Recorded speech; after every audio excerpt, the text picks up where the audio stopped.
Need to factory reset your Dell OptiPlex 3080? This walkthrough shows you how to use Windows recovery tools to restore the PC, erase data, and reinstall the operating system. So this should hopefully be a pretty straightforward process, guys, and without further ado, let's go ahead and jump right into it. It's supposed to not delete your personal files. I strongly suggest that you create a backup of any important files or documents before you proceed, because even though it might say that it's going to save your personal files, there's no guarantees that it will, so just keep that in mind, and we're going to go ahead and jump right into it. So we're going to go ahead and start by right-clicking on the Windows Start menu, and we're going to select Settings. You want to select System, and then on the right side, scroll down until you get to Recovery. Reset Advanced Startup Previous Version of Windows. Go ahead and open that up. So we're going to start by going underneath Recovery Options, reset this PC. Choose to keep or remove your personal files, then reinstall Windows. Go ahead and select Reset PC. Underneath Choose an option, Keep My Files removes apps and settings but keeps your personal files. Now, like I said, there's no guarantee, but you still want to create a backup, but we are going to select that for today's tutorial here.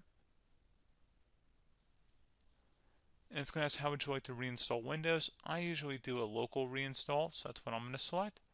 And current settings is going to reinstall Windows from this device, and then we're going to select next again. This shouldn't take too long here, guys. And resetting will change settings back to their default, keep personal files, reinstall Windows from this device, remove all apps and programs, and you can also view what apps will be removed. This will take some time and your PC will restart. These are the apps that will be removed, so take note of that. So you're definitely going to have to reinstall some stuff once it's done. So it looks like I accidentally closed out of there, so I'm just going to go back to exactly where we were.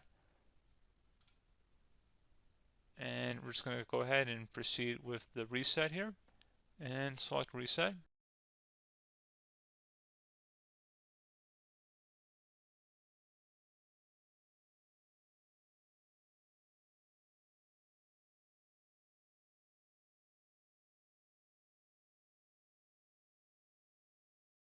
And you can go ahead and install your applications, your programs, whatnot, create new user accounts, but Windows 11 has been reinstalled, a clean factory install.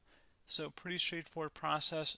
Now, if you did what I did and created a local user account, your Ethernet cable, or if you turned off your router, you're going to have to go ahead and turn that back on, and then connect to your Wi-Fi network or Ethernet connection, whatever is your situation. But pretty straightforward process, guys. Do hope I was able to help you out, and I do look forward to catching you all in the next tutorial. Goodbye.